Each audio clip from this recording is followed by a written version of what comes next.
ਤੇ ਵੇਖੋ ਕੱਲ ਕੀ ਸੀ ਤੇ ਅੱਜ ਕੀ ਏ, ਇਸ ਗੱਲ ਨੂੰ ਰੱਖੋ ਧਿਆਨ ਅੰਦਰ। ਸੌਦੇ ਹੁਸਨ ਵਾਲੇ ਜਿੱਥੇ ਤੁਲਦੇ ਨੇ, ਖੁੱਡਾਂ ਪੈਣੀਆਂ ਉਸ ਦੁਕਾਨ ਅੰਦਰ। ਜਿੱਥੇ ਸ਼ਾਹ ਵਜੂਦ ਦਾ ਤਹਤ ਕਰਦਾ, ਉੱਲੂ ਬੋਲਣੇ ਉਸ ਮਕਾਨ ਅੰਦਰ। ਐਵੇਂ ਕਰੇ ਆਕੜਾਂ ਤੂੰ ਕਸੂਰਮੰਦਾ, ਸਦਾ ਰਹਿਣਾ ਨਹੀਂ ਵੈਸ ਜਾਨ ਅੰਦਰ। ਤੇ ਨੂਰੇ ਨਬੀ ਨੂੰ ਬਸ਼ਰ ਬਣਾਉਣ ਵਾਲੇ, ਜ਼ਰਾ ਸਾਹਮਣੇ ਆ ਸਮਝਾ ਕੇ ਦੱਸ। ਹਜ਼ਰਤ ਸੱਤਾਂ ਸਮਾਨਾਂ ਦੀ ਸੈਰ ਕੀਤੀ, ਜ਼ਰਾ ਉਸ ਬਨੇਰੇ ਤੇ ਜਾ ਕੇ ਦੱਸ। ਸੂਰਜ ਚੰਨ ਤਾਰੇ ਵਿੱਚ ਘੁੰਮਤਾਂ ਦੇ, ਇਹਦੋਂ ਪਰਾਂ ਕੋਈ ਹੋਰ ਖੁਦਾ ਤੇ ਦੱਸ। ਬਿਨਾਂ ਵਸੀਲਿਓਂ ਫਿਰ ਕਸੂਰਮੰਦਾ, ਕੋਈ ਹੋਰ ਕਸੂਰ ਬਖਸ਼ਾ ਕੇ ਦੱਸ। ਤੇ ਸਾਰਿਆਂ ਦੋਸਤਾਂ ਦਾ ਬਹੁਤ ਸ਼ੁਕਰੀਆ ਜਿਹੜੇ ਮੇਰੇ ਸ਼ਾਦੀ ਦੇ ਵਿੱਚ ਆਏ ਨੇ, ਇਨਵਾਈਟ ਹੋਏ ਨੇ। ਸਾਰਿਆਂ ਦਾ ਮੈਂ ਬਹੁਤ ਸ਼ੁਕਰਗੁਜ਼ਾਰ ਹਾਂ ਜਿਨ੍ਹਾਂ ਮੈਨੂੰ ਮੁਬਾਰਕ ਦਿੱਤੀ ਹੈ। ਸਾਰਿਆਂ ਭਰਾਵਾਂ ਨੇ, ਵੈਸ ਘੁੰਮਣ ਸਿਆਲਕੋਟੀ ਸਾਹਿਬ, ਆਤਫ ਇਜਾਜ਼ ਵਿਰਕ ਸਾਹਿਬ, ਹੋਰ ਵੀ ਦਿਗਰ ਅਹਿਬਾਬ ਜਿਹੜੇ ਨੇ ਸਾਰੇ, ਮੈਂ ਸਾਰਿਆਂ ਦਾ ਬਹੁਤ ਸ਼ੁਕਰਗੁਜ਼ਾਰ ਹਾਂ ਕਿ ਜਿਨ੍ਹਾਂ ਸ਼ਾਦੀ ਮੇਰੀ ਤੇ ਆਏ ਨੇ, ਮੁਬਾਰਕ ਦਿੱਤੀ ਹੈ। ਤੇ ਉਸ ਤੋਂ ਬਾਅਦ ਕੋਈ ਚੰਦ ਲੈਣਾ ਸ਼ੇਰ ਜਿਨ੍ਹਾਂ ਦੋਸਤਾਂ ਕਮੈਂਟਸ ਕੀਤੇ ਨੇ ਸਾਰੇ, ਤੇ ਜਿਹੜੇ ਦੋਸਤ ਵੀਡੀਓ ਵੇਖਦੇ ਨੇ ਉਹਨਾਂ ਦਾ ਵੀ ਬਹੁਤ ਸ਼ੁਕਰੀਆ। ਤੇ ਵੀਡੀਓ ਵੇਖ ਕੇ ਤੇ ਜਿਹੜੀ ਬੈਲ ਹੈ ਉਹਨੂੰ ਤਾਂ ਦਬਾਇਆ ਕਰੋ ਕਿ ਤਾਂ ਕਿ ਨਵੀਂ ਆਉਣੇ ਵਾਲੀ ਵੀਡੀਓ ਜਿਹੜੀ ਹੈ ਤੁਹਾਡੇ ਤੱਕ ਅਪੜ ਆਵੇ। ਤੇ ਚੈਨਲ ਜਿਹੜਾ ਉਹਨੂੰ ਸਬਸਕ੍ਰਾਈਬ ਕਰੋ।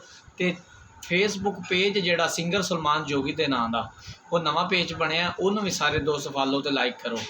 ਹਾਂਜੀ। ਤੇ ਦੁਸ਼ਮਣ ਜੰਮਦਿਆਂ ਲੱਗ ਗਿਆ ਮਗਰ ਮੇਰੇ, ਕੱਢ ਛੜਿਆ ਸੋ ਫੜ ਕੇ ਤੂੰ ਮੇਰਾ। ਇੰਨਾ ਐਬਾਂ ਗੁਨਾਹਾਂ ਦਾ ਕੀ ਦੱਸਾਂ, ਖਾਲੀ ਬਦੀਨ ਨਹੀਂ ਇੱਕ ਵੀ ਲੂੰ ਮੇਰਾ। ਉਧਰ ਮੂੰਹ ਕਰਕੇ ਮੰਗਾ ਕਿਵੇਂ ਮਾਫੀ, ਉਹਦੇ ਲਾਇਕ ਨਹੀਂ ਰਹਿ ਗਿਆ ਮੂੰਹ ਮੇਰਾ।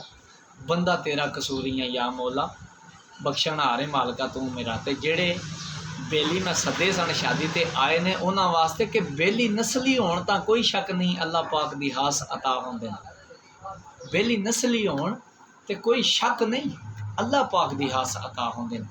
ਬੇਲੀ ਰੁੱਸ ਵੀ ਵੰਜਣ ਤਾਂ ਬੇਲੀਆਂ ਦੇ ਅੱਲਾ ਹੀ ਜਾਣਦਾ ਢੇਰ ਹਯਾ ਹੁੰਦੇ ਨੇ। ਤੇ ਜੋਗੀ ਜਿਹੜੇ ਸੱਜਣ ਦੀ ਕੰਡ ਨਾ ਵੇਖਣ, ਭਲਾ ਉਹ ਕੋਈ ਅਕਲ ਗਨਾਹ ਹੁੰਦੇ ਨੇ। ਦੁੱਖ ਸੱਜਣਾ ਦਾ ਆਪਣਾ ਦੁੱਖ ਸਮਝੀਏ, ਤਾਂ ਹੀ ਸੰਗਤਾਂ ਦੇ ਫਰਜ਼ ਅਦਾ ਹੁੰਦੇ ਨੇ। ਹਾਂਜੀ। ਤੇ ਖੱਲੇ ਪੈਣ ਨਗਲਿਆਂ ਨੂੰ ਹਰ ਮਜਲਸ, ਗੱਲ ਵਾਲਿਆਂ ਦੀ ਗੱਲ ਹੋ ਰਹੀ ਹੈ। ਇਹ ਛਪਾਇਆ ਨਹੀਂ ਛੁਪੀ ਗੱਲ ਰਹਿੰਦੀ, ਧੱਕੋ ਧੱਕੀਏ ਤੋਂ ਮਹਸ਼ਬ ਹੋ ਰਹੀ ਹੈ। ਹਨੇਰੇ ਗੱਲ ਤੇ ਮੌਤ ਨਹੀਂ ਪਾ ਸਕੀ, ਕਬਰਾਂ ਵਿੱਚ ਵੀ ਕਰਦੀ ਇਹ ਲੋ ਰਹੀ ਹੈ। ਗੱਲ ਵਾਲੇ ਦੀ ਗੱਲ ਇੱਕ ਕਸੂਰਮੰਦਾ, ਅੱਜ ਵੀ ਐਬ ਜਹਾਨ ਦੇ ਧੋ ਰਹੀ ਹੈ। ਤੇ ਗੁਜਰਾਤ ਸ਼ਹਿਰ ਮਸ਼ਹੂਰ ਬੇਲੀਆਂ ਦਾ, ਪੁੱਛ ਮੇਰੇ ਜੇ ਯਾਰ ਮਲੰਗ ਤੋਂ। ਮੈਂ ਮੰਨਿਆ ਗੁਜਰਾਤ ਦੇ ਬੰਦਿਆਂ ਦਾ ਰੰਗ ਵੱਖਰਾ ਹੁੰਦਾ ਹੈ ਹਰ ਰੰਗ ਤੋਂ। ਤੇ ਜਿਹੜੇ ਡੰਗ ਗੁਜ਼ਰੇ ਗੁਜਰਾਤ ਦੇ ਵਿੱਚ, ਜਿਹੜੇ ਪ੍ਰੋਗਰਾਮ ਹੋਏ ਨੇ ਗੁਜਰਾਤ ਦੇ ਵਿੱਚ, ਮੈਂ ਸਦਕੇ ਇੱਕ ਡੰਗ ਤੋਂ। ਤੇ ਗੁਜਰਾਤ ਦੇ ਜਵਾਨਾਂ ਦੀ ਸਿਫਤ ਤੇ ਜਾਨਵਾਰ ਦਿੰਦੇ ਨੇ ਸੰਗ ਤੋਂ। ਤਮਾਮ ਦੋਸਤਾਂ ਦਾ ਬਹੁਤ ਸ਼ੁਕਰੀਆ ਤੇ ਸਾਰਿਆਂ ਨੂੰ ਮੇਰੀ ਤਰਫੋਂ ਸਲਾਮ।